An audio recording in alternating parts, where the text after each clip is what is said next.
सभी मित्रों को राधे राधे। हिंदी एकेडमी में आपका बहुत बहुत स्वागत है। कल हमने यूजीसी नेट में लगी हुई यूनिट 6 जो उपन्यासों पर आधारित है उसका पहला ही उपन्यास है देवरानी जेठानी की कहानी को पढ़ा था, जिसमें हमने उसकी भूमिका,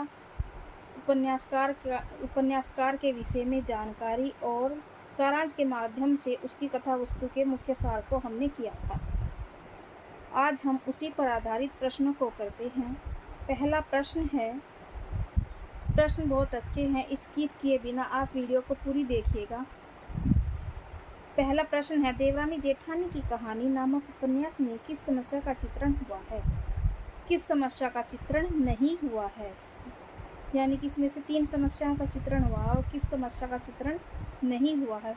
विधवा विवाह का नहीं हुआ है, स्त्री शिक्षा का नहीं हुआ है, भ्रष्टाचार का या धार्मिक अंधविश्वास का। तो इसमें क्या नहीं हुआ है? भ्रष्टाचार का इससे कोई संबंध नहीं है। ये एक सामाजिक उपन्यास है जो बनिया समाज पर आधारित उपन्यास है, जिसमें स्त्री शिक्षा को दिखाया गया है, धार्मिक अंधविश्वास भी दिखाया, विधवा विवाह भी इसमें दिखाया गया है। किसके माध्यम से? आनंदी के माध्यम से, जो अपने मामा की बेटी का पुनर्विवाह करवाती है, जो 9 या 10 साल की उम्र में ही विधवा हो गई थी। दूसरा प्रश्न है, देवरानी जेठानी की कहानी नामक उपन्यास का प्रकाशन वर्ष क्या है?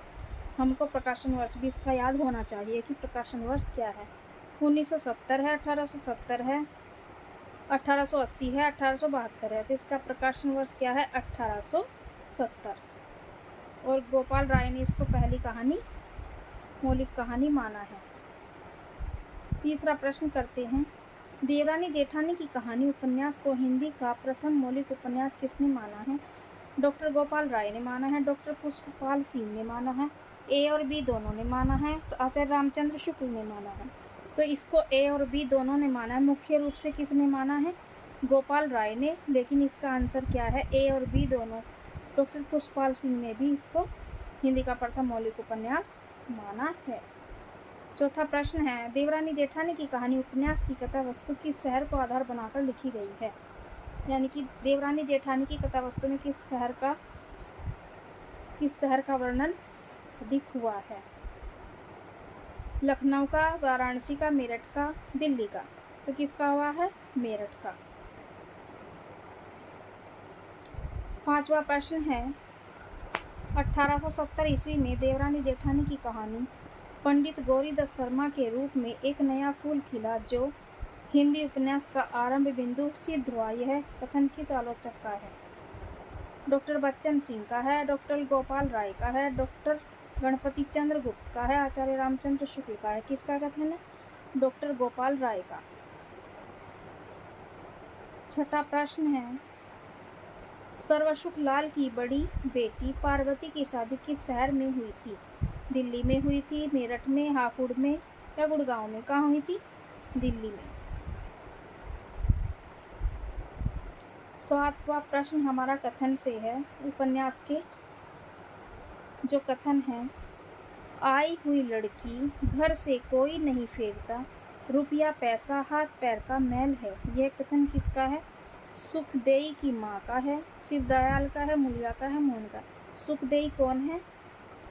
सुखदेई सर्वसुख लाल की छोटी बेटी है और पार्वती बड़ी बेटी है और सुखदेई की माँ का ये कथन है।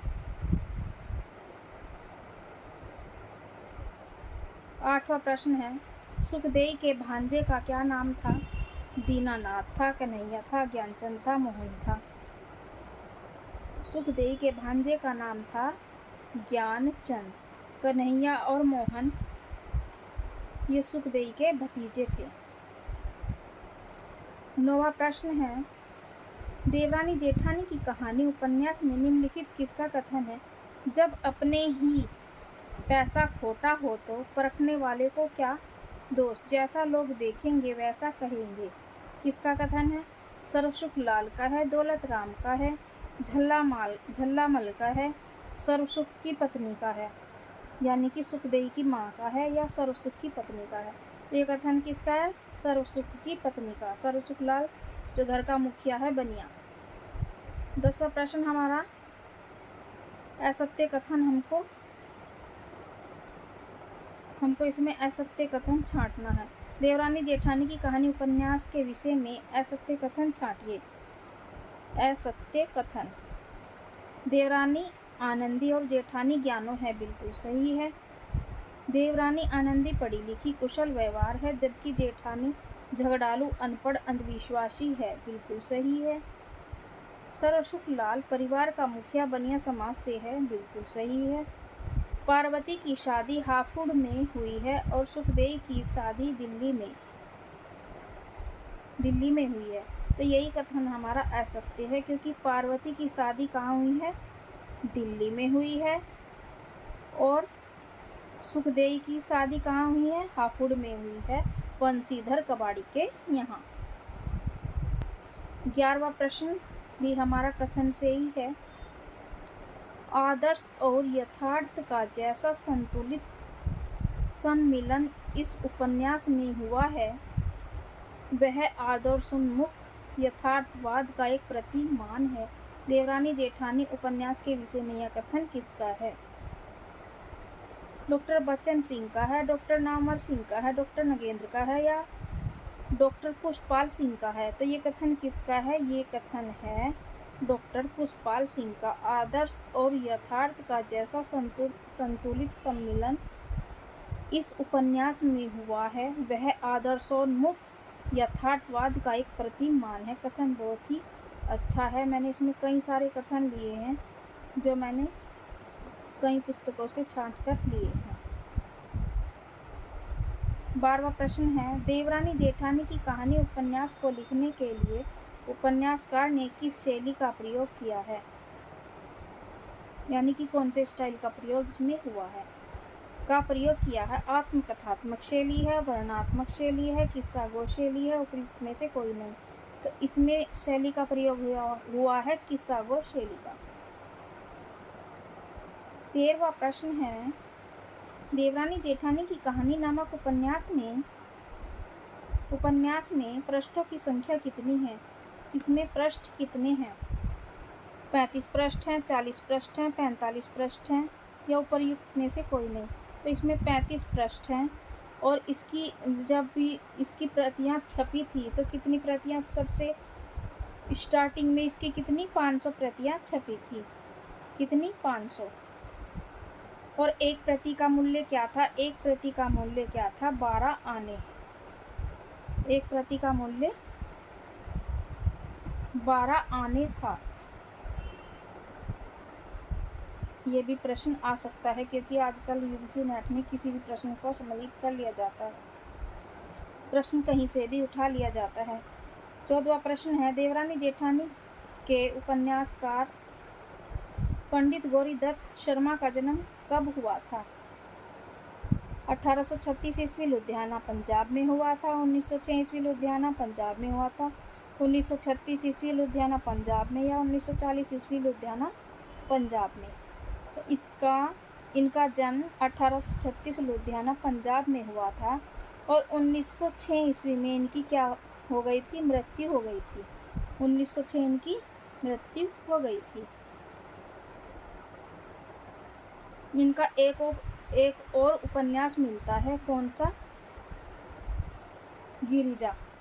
एक उपन्यास और मिलता है जो कि इन्होंने क्या किया है? अनुदित किया है। उसको इन्होंने अपने आप से, उनका मौलिक उपन्यास नहीं है, अनुदित उपन्यास है। उपन्यास का नाम क्या है? गिरिजा है, जिसका प्रकाशन वर्ष 1904 है। क्योंकि ये भी आ सकता है, 1904 इसका प्रकाशन वर्ष है। 15वां प्रश्न है, देवरानी जेठानी की कहानी उपन्यास का प्रकाशन निम्नलिखित स्थान में से कहाँ हुआ था? मेरठ में हुआ था, प्रयागराज में, कोलकाता में, वाराणसी में। तो इसका कहाँ प्रकाशन हुआ था? मेरठ में हुआ था। और किस पद्धति के द्वारा? लिथो पद्धति के द्वारा हुआ था। कहाँ पर हुआ था प्रकाशन? ये बहुत इम्पोर्टेंट तथ्य है, मेरठ में हुआ था। अब हम लास्ट प्रश्न को करते हैं। नागरी लिपि परिषद, क्वेश्चन पर ध्यान दीजिएगा। नागरी लिपि परिषद की स्थापना नई दिल्ली में कब हुई थी? पहला तो प्रश्न यही है कि नागरी लिपि परिषद की स्थापना कहाँ हुई थी? नई दिल्ली। और कब हुई थी? 1875, 1975, 1970, 1972। तो ये हुई थी 1975। नागरी लिपि परिषद की स्थापना 1975 में हुई थी। और ये हमारा अंतिम प्रश्न था। देखने के लिए बहुत बहुत धन्यवाद। जिसने चैनल को सब्सक्राइब नहीं किया है वह चैनल को सब्सक्राइब कर ले, और यदि प्रश्न अच्छे लगे हों तो लाइक और कमेंट भी ज़रूर कीजिए। देखने के लिए बहुत बहुत धन्यवाद। Thank you.